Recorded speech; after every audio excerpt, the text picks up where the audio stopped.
project 01B is maybe familiar to some of you who've taken my Python or C# classes, and I've used this project in other programming courses. It's a great example of where we can use integer division and modulus to our advantage. So the idea is that pennies are collected in a jar. In this case, 587 pennies is the example.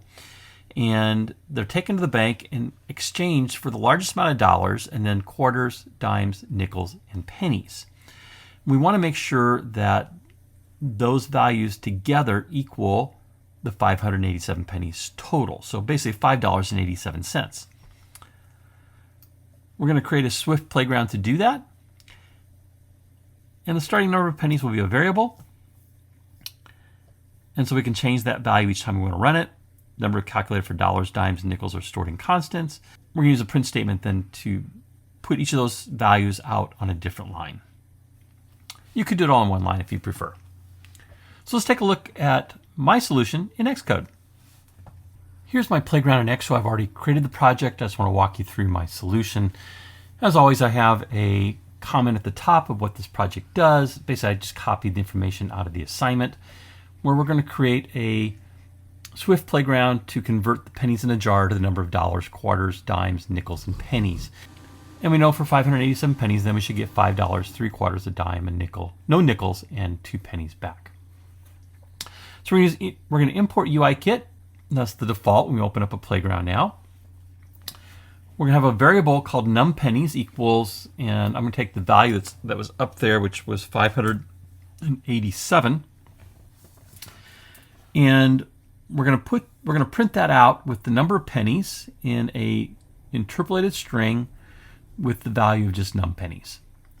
Don't need to format it because it's an integer value, and that's what we want. Then I'm going to take a constant called dollars, and again, we can interchange these variables and constants in our playground. You have to really think through whether you want variables or constants when we get into creating iOS apps. But in the playgrounds, we're just running this each time.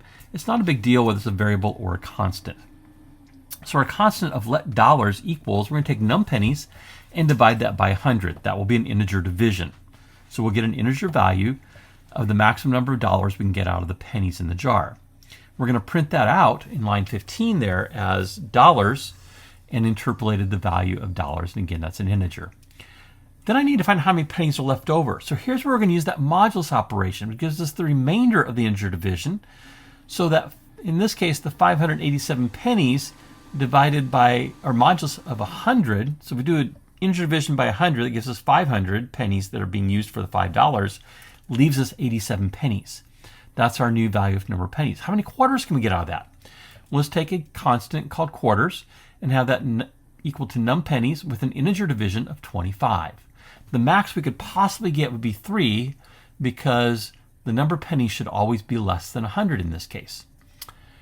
We're going to print the quarters with the interpolated value of quarters. Then we need to find how many pennies are left over again. So I want to do a modulus operation of 25 for that number of pennies, and then divide that by 10, integer division to get our dimes. Print the dimes out, find out how many pennies are left over by doing a modulus 10.